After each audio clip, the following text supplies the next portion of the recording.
First, let's take a look at this question. The filling of molecular orbital takes place according to A. the Aufbau Principle, B.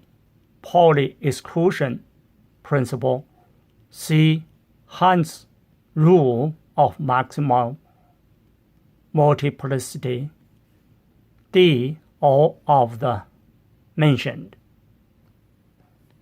Let's first recall the filling of electrons in atomic orbitals, not molecular orbitals. Okay, so there we know it should follow the Aufbau principle, means starting from the lowest energy level, 1s, 2s, 2p, 3s, and so on and so forth. So that is called the Aufbau principle. Pauli exclusion principle means one orbital, for example, 2s orbital, can only fill 2 electrons maximum and with a different spin. All right. Now, what does Hund's rule say? Hund's rule, for example, if we have the equivalent orbitals like 2p, all 3 2p orbitals, they have the same energy. I mean, they are at the same energy level. All right. Then Hund's rule means, okay, if you have electron, you fill the electron in one of the p orbitals singly first. Let's say if you have 3 electrons, this way you do it. And if you have 4th electron, you come back. If you have 5th, and so on and so forth. So that's the Hund's rule. Okay. Obviously, if this question is changed to the filling of atomic orbital takes place according to A, B, C, and D, obviously D should be the correct answer. But now, in this question asks molecular orbital.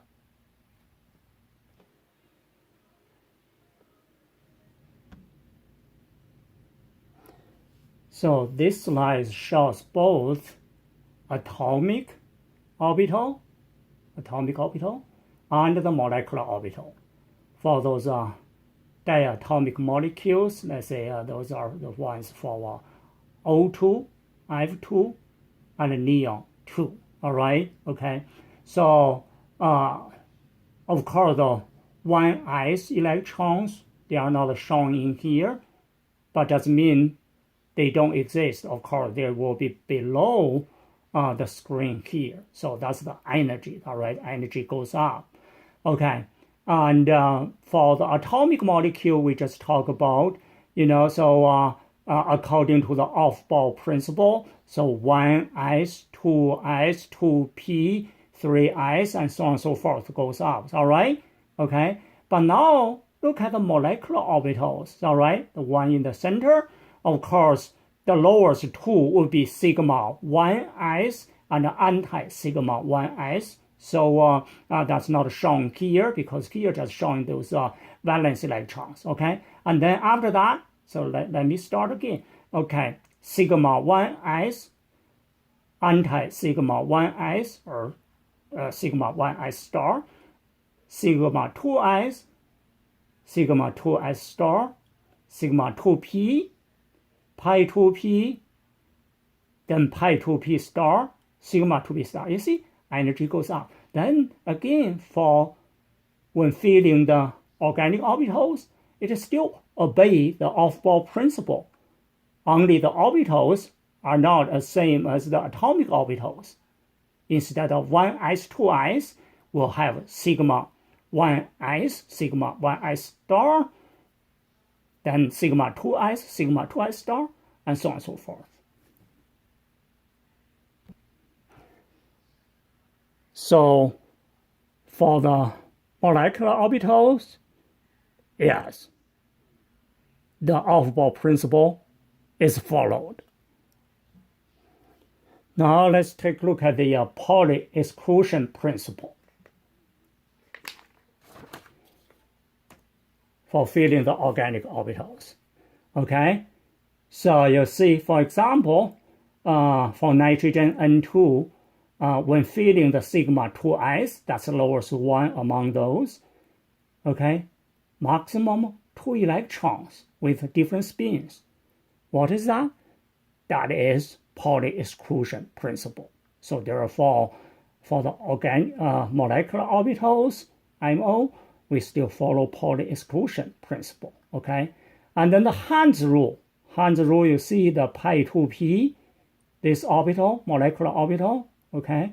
So there are two identical pi 2p orbitals, and then, so they will fill, of course, those orbitals, again, each one with 2 electrons, opposite spin, okay?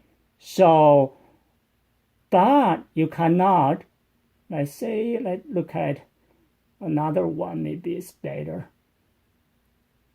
Hund's rule. Oh yeah, here. So do you see? Okay. Fill each orbital, the identical orbital, identical means with the same energy, singly first. Sorry. Okay. And then if you have more electrons, you will come back, like here, you come back pair. That's the third, for example, and this is the fourth. All right. So that's a Hund's rule. So in short, all of the three principles, the Aufbau principle, Pauli exclusion principle, Hund's rule, they all should apply to the molecular orbital when filling the electrons. So therefore, choice D should be the correct answer. D, all of the mentioned.